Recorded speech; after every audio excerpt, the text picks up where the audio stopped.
स्वागत है आपका स्वदेश में। आज की खास खबरें कुछ इस प्रकार हैं। दुकान के सामने खड़ी बाइक हटाने पर मेडिकल संचालक को पीटा, धमकी देकर कहा जानते नहीं हो दुकान भी खुलने नहीं देंगे। एमपी नगर इलाके में 4 बदमाशों ने सरेआम गुंडागर्दी करते हुए मेडिकल संचालक से मारपीट कर दी। संचालक का कसूर सिर्फ इतना था कि उसने दुकान के सामने खड़ी आरोपियों की बाइक को बाजू में कर दिया। इसी से गुस्साए आरोपियों ने दुकान में घुसकर संचालक पर हमला कर दिया। आसपास के दुकानदारों ने किसी तरह उन्हें बचाया और घटना के बाद दुकानदारों ने थाने में शिकायत दर्ज कराई। अब बैंक कर्मी केंद्र सरकार के विरोध में आए। 15 और 16 मार्च को देश भर में बैंक बंद रहेंगे।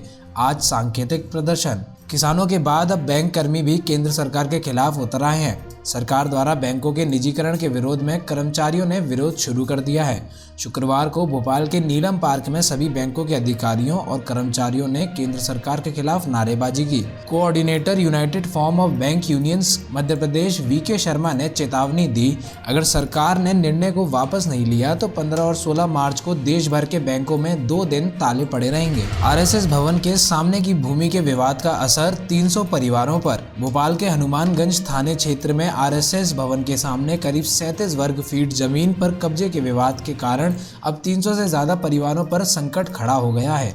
हाईकोर्ट के इस मामले में पूरी 6.51 एकड़ जमीन पर यथास्थिति बनाए रखने के आदेश के बाद संघ कार्यालय केशव निडम भवन तक इसकी जद में आ गया है।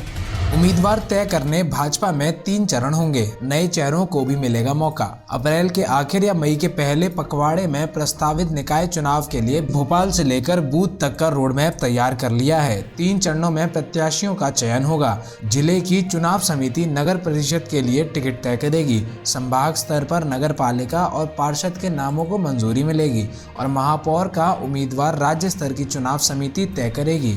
निकाय चुनाव संचालन समिति की बैठक में इस पर तकरीबन सहमति बन गई है। इसी तरह की खबरें जल्द से जल्द पाने के लिए जुड़े रहिए हमारे साथ स्वदेश में।